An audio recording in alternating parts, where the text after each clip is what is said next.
Well, welcome back, folks. Today we're going to start on the second in the series, video series of repairing the clutch on the Kawasaki F6A 125. It's actually been a couple of weeks since I shot that first video. It's been a bit of a process to sort out some of these parts, and I'm going to go through that in a little detail here in just a second. But by way of reminder, here are the original 4 friction plates made out of fiber that I pulled out of the bike. And again, they measured within manufacturer's tolerance, and they're actually in very good shape. They're a little glazed, as you can probably see there.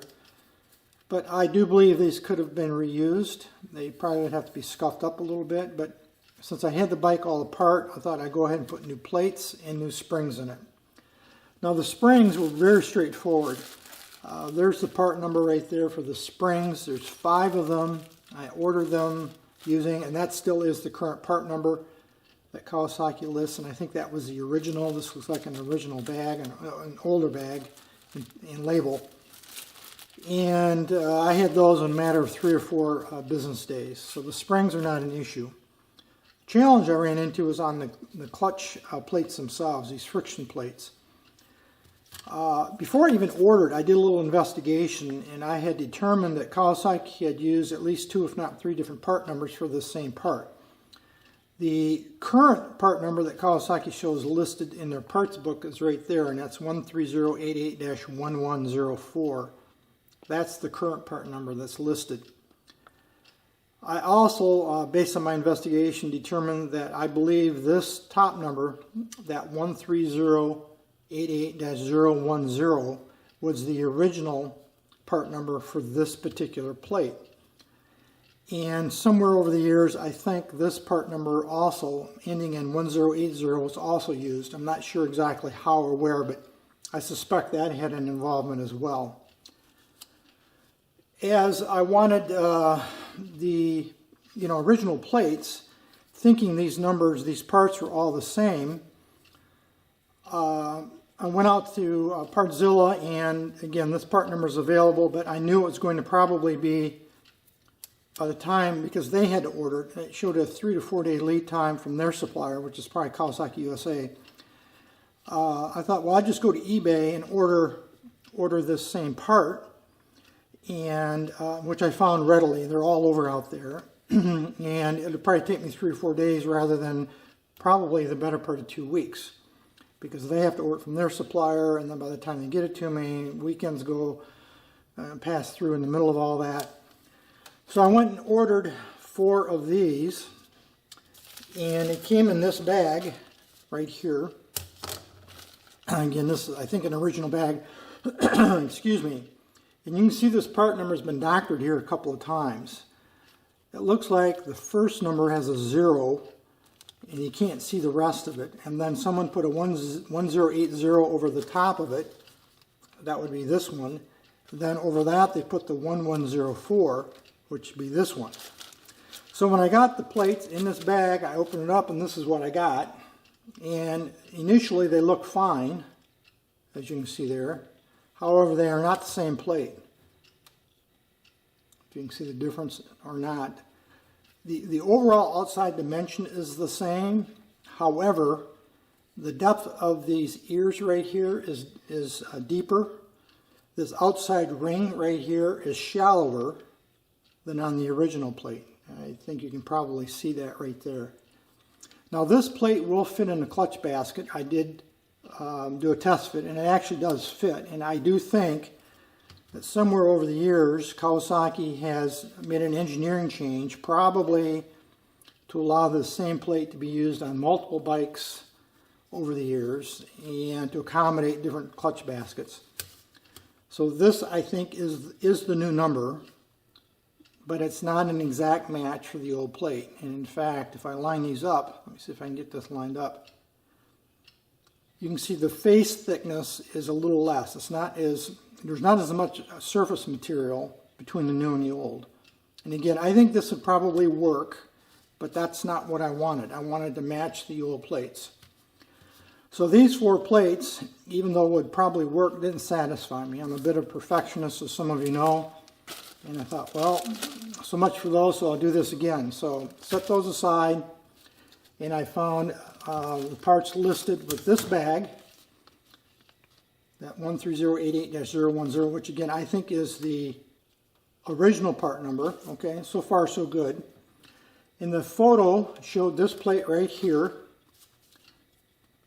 and that matches, as best I could tell in the photo, the original plate I pulled out of the bike. So I was satisfied with that. And they had more than 4 available. I think he had more than 10 available. It showed in the listing. So I ordered 4 new plates from that supplier, and here's what I got.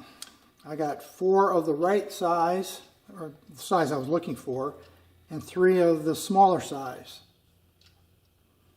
So I've got a mixed bag here. So I thought, oh, nuts. So I'm going to keep this one obviously and use it because it's the right plate. But 3 of them now don't match. So I went back to the drawing board again, found another supplier on eBay, and they had more than 10 available of this part number. And this time I asked him to measure the plate. So I did some measuring of the original plate here and some measuring of the new plate here. I determined the dimensional differences and asked the guy or the person, I don't know if it's a guy or not, but I asked the person to measure his plates because I was looking for this specific plate in the certain dimensions. And he said he did have the correct size plate. So I ordered 3 of those from him, and this is what I got, which are in fact the right plates. So now I have 4 of the original sized plates for the project, so I can continue on with putting this back together. Right now that means I have 7 of the newer smaller plate. Again, I think these would probably work, but I'm not going to use them. I'm not going to send them back to the supplier. I think what I'm going to do is I'll probably eBay them off. I got some other parts that I'm accumulating, some Kawasaki pistons and such that eventually I'm going to put on eBay and just move them on. But so now I do have the 4 new plates that match dimensionally and design the original plates that I'm going to install into the project, along with the 5 new clutch springs right here. So that's going to be next part of the video here coming up. First thing I need to do though is I'm going to soak these new plates overnight, 24 hours or so, in the transmission oil that I'm going to use. And this is my transmission oil of choice. I think I talked about this before. I like the Gear Saver. This is made for transmissions, 2-stroke and 4-stroke transmissions. This is a 75W. I usually use 80. This is a little lighter weight. Now don't allow that to confuse you. The Kawasaki Rider's Handbook recommends a 10W30 motor oil for the transmission. This is not like a gear lube like you'd think, almost like a grease. This is very viscous, very lightweight. You can hear it there.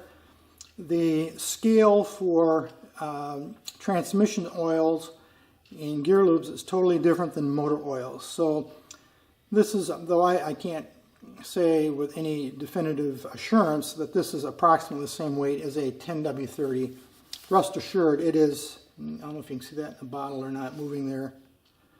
This is a relatively thin oil. It's not like a heavy, thick gear lube that you might be thinking of. Totally different scale, so don't let that throw you. I've used a Bel-Ray for years and years, and I've always been happy with it. I'm just going with a little lighter weight oil this time than the 80W I normally use. I don't prefer to use modern motor oils, 10W30 motor oils as recommended in the handbook. Oil technology has changed tremendously in the last 50 and 60 years. Remember, this motorcycle was designed in the probably the late 60s, and motor oils are much different then. And they have, modern oils have tremendously improved. The friction reducers and modifiers they put in the oils is different, and a little concerned that it wouldn't be appropriate for these kind of clutch plates. Some people use automatic transmission fluid. I never have in any of my bikes. I know some guys swear by it. So I just cut to the chase and use a transmission oil that's designed for motorcycle transmissions. And if you read the label, it does talk about wet clutches, motorcycle wet clutches, 2-stroke and 4-stroke, etc., etc. And again, I've had great luck with that. So that's going to be the oil I'm going to use. So now what I will do is place these 4 new clutch plates in a clean container with this this transmission oil and let them soak overnight. Lubricate them up, then I'll drain them well, and then we'll come back tomorrow and we'll begin the reassembly of, well, it's the next morning, and I soaked the fiber plates, the friction plates here at the top, the 4 new ones overnight in the 75W Bellray transmission oil, and I let them drip dry this morning and then wipe them all off so they're all nice and clean. You can see there. And I've cleaned all the other parts that go into the clutch package, the steels, what they call the steel plates, as well as the lifter plate, and the lifter itself is over at the bike right now. But I did want to share with you something that I encountered besides the challenges of getting the right plates I talked about earlier, is these steels. Now, if you look at the Kawasaki parts diagram, it calls out a different part number for these 4 steels that go in between the fiber plates. And the very last one, it fits up against this lifter plate right here, like that. And what you do is you'll create a sandwich. So you'll have the first lifter plate or steel plate, a fiber, a steel, a fiber, and then you create a sandwich as you work your way along. And initially, silly me, I didn't realize there was a difference in these 4 plates. At least they're supposed to be. These 4 plates and the 5th steel plate that fits up against the lifter plate. I discovered that when I was looking at the part numbers and the diagrams for the clutch packages. I was researching these fiber plates. So Kawasaki lists this with a different part number, and for the life of me, I haven't been able to figure out why. Because when I've measured these, and I have done extensive measuring of the overall dimensions, the inside dimension, diameter, the size of this outer rim, I've measured pretty much everything and compared these 4 plates to this steel right here, this 5th plate, and there is no discernible difference in dimensions that I can find. There's certainly minor variations among all the plates, but not much. And these plates appear to be identical for all intents and purposes. And that confused me. Ultimately, I just kind of gave up on it. I wasn't going to fret about it. I could determine which was the original plate here that fit against this lifter plate by looking at that, you can see that ring right there, I think. That ring around the outside edge matches up perfectly this ring right here. So it fits like that originally. So that's how I determined which plate fit up against the lifter plate. I'm not sure, frankly, it makes any difference, and if I couldn't have figured that out, I probably wouldn't have worried about it, just put it back together, but I was able to determine that. Let's go over the computer a second. I want to show you what I'm talking about on the parts diagram. I wanted to review briefly with you this clutch assembly diagram. This one happens to be from Partzilla, but it's a Kawasaki diagram. You'll find them all over on the web if you go out and look for them. Part number 15 right here is one of the 4 internal steels that makes up the clutch pack, part of the sandwich. Number 16 right here and here are the fiber plates. Again, there's 4 of those also. And then this number 17 on the right, that's that mystery plate that has a different part number than number 15, but dimensionally I can't find anything different about that part than the others. And of course that fits up against the clutch lifter plate right here and is on the outside of the overall clutch pack. Let's go ahead now and move on over to the bike and we'll start the rear shot. You can see I've got pretty much everything set up and ready to go. All the new fiber clutch plates, friction plates are set up. I got the steels, lifter plate, lifter, the new springs, 5 of them, the 5 bolts that hold them in place, or hold the lifter plate in place, my tools. I think I've got everything pretty much I need here. And you'll note again, I've got that rear brake pedal pulled down with a bungee just to get it out of my way, and the rear pedal is turned down, loosened and turned down. Keep that out of my way. Those 2 items probably weren't absolutely necessary, but it does give me free access to this left, or rather right side of the engine. You also want to make sure everything else is still in place. Of course, I've got the check valve right there I installed a year ago for the oil injection system.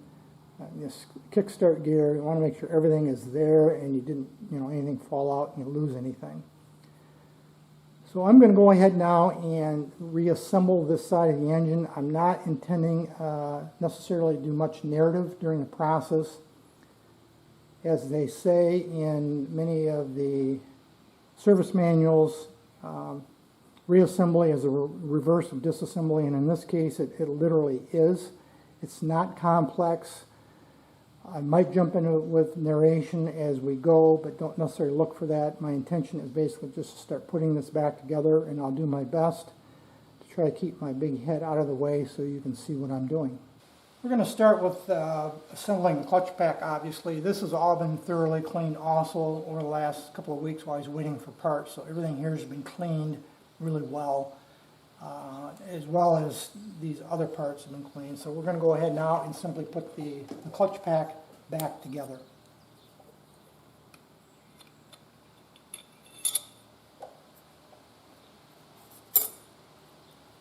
Doesn't really make any difference which plate goes where, as long as you make sure you go every other one.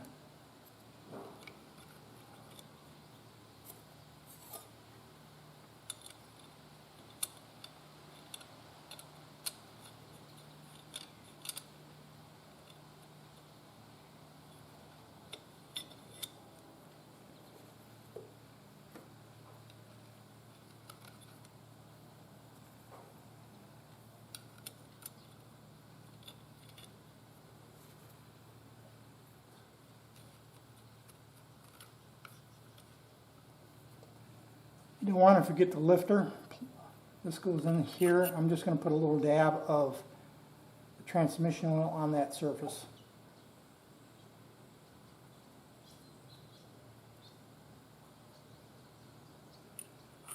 You've heard me preach before about keeping your hands clean.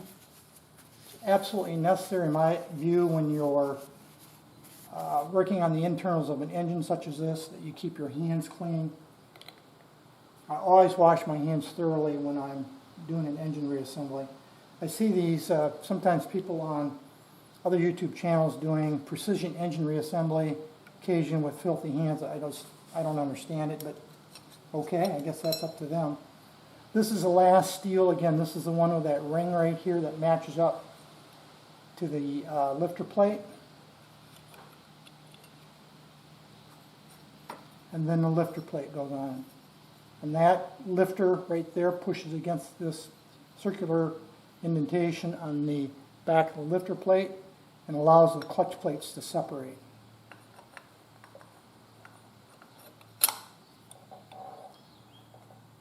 Now we've got the 5 springs. These are the new springs. Again, I talked about those before.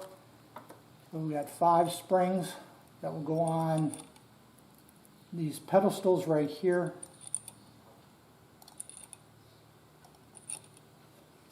With the original fasteners or bolts.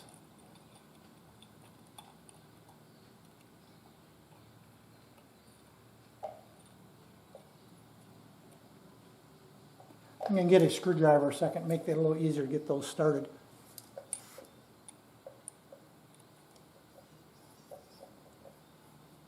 I'm just starting them with the screwdriver right now.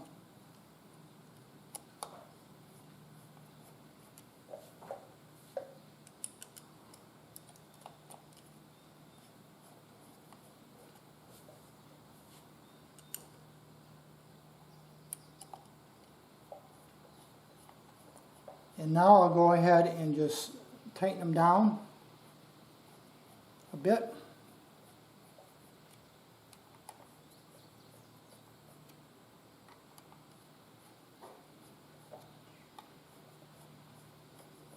According to the Kawasaki shop manual, though there's no listing for this specific bike, there is a torque listing for these bolts for the KE 125 and some other later model bikes, so I'm just going to use that torque spec, and that was 22 inch-pounds, which isn't very much.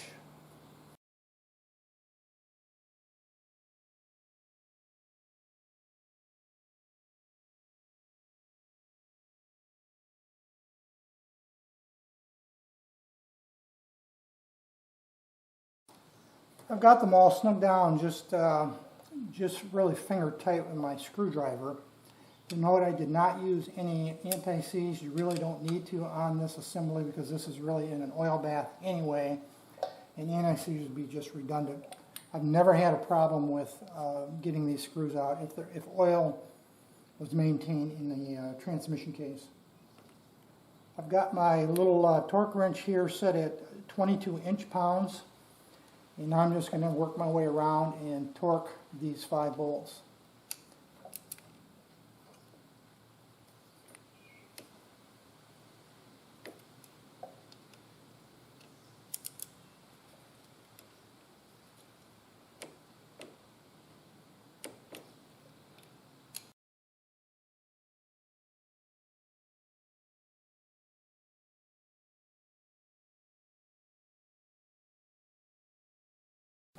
So we've got the clutch all torqued in place, the clutch package is back together. Now we can go ahead and put the side cover back on. This is the original side cover that I pulled off of this engine when I disassembled it recently. This was a new gasket a year ago, and if you watched that video, you may recall that I use anti-seize on both sides of my gaskets to make sure that they stay soft and easy to work with, and then they come off easy later on, like now, and that way I don't have to worry about damaging the gaskets. And you can, if you do it right, you can reuse your gaskets carefully, like this one. There is a dowel pin right over here I'm pointing to with my finger. You want to make sure, of course, that the gasket's centered over that dowel pin. That's just to locate that gasket before we put the side cover back on.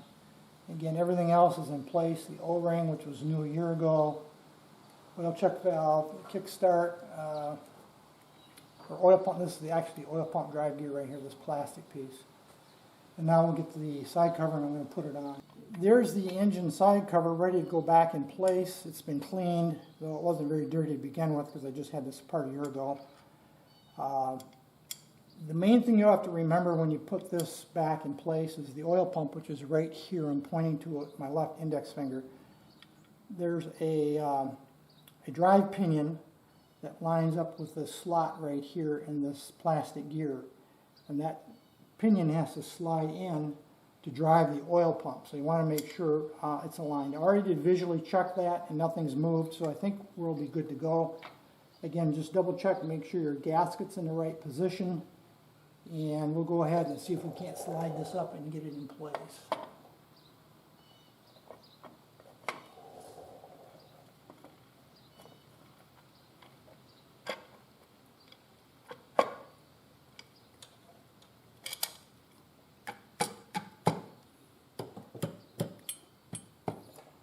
There, and I don't even think I lost any of the attaching screws in the process. So I'm just going to snug them down here with my screwdriver and work my way around, and then we'll torque them. We'll come back and torque them in place.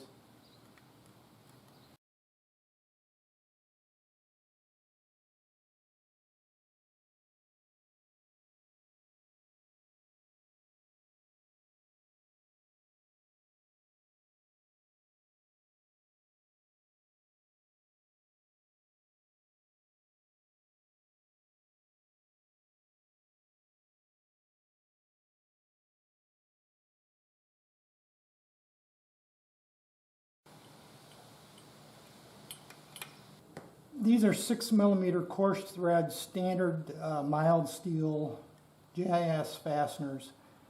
The standard torque specification on these is about 60 inch-pounds. These do have anti-seize on them. I didn't put any more on this time because I put it on a year ago, and there's still plenty of anti-seize there. So I'm going to back off on that torque a little bit, as I believe I did a year ago. I think I'm going to end up doing the final torque to around 42, 44 inch-pounds.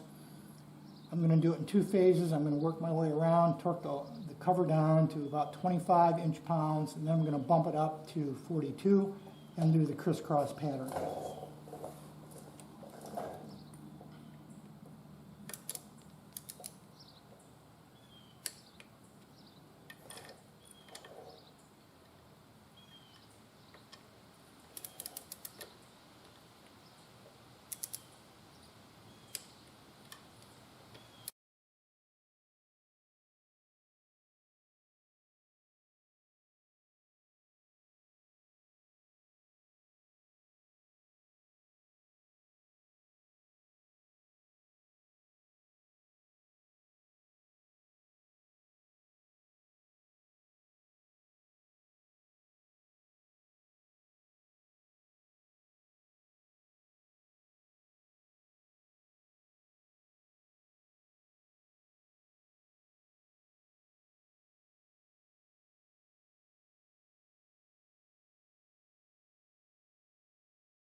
All right, did a crisscross initially, brought them up to 42 inch-pounds, and then I just went around and double-checked them all to make sure everything was good to go. So we got the side cover bolted on.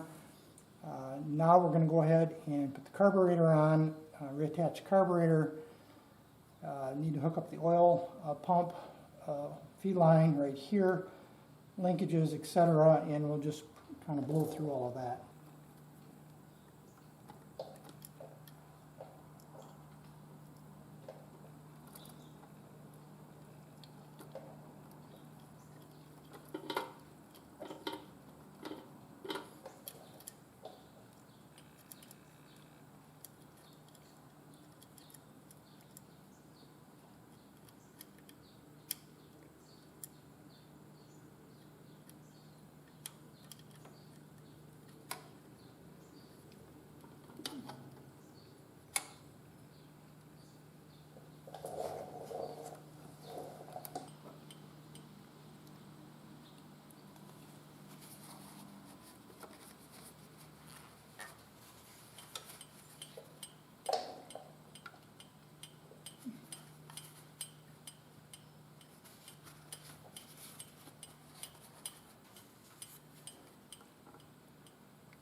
Got the oil pump all connected, got the feed hose coming down from the oil tank connected.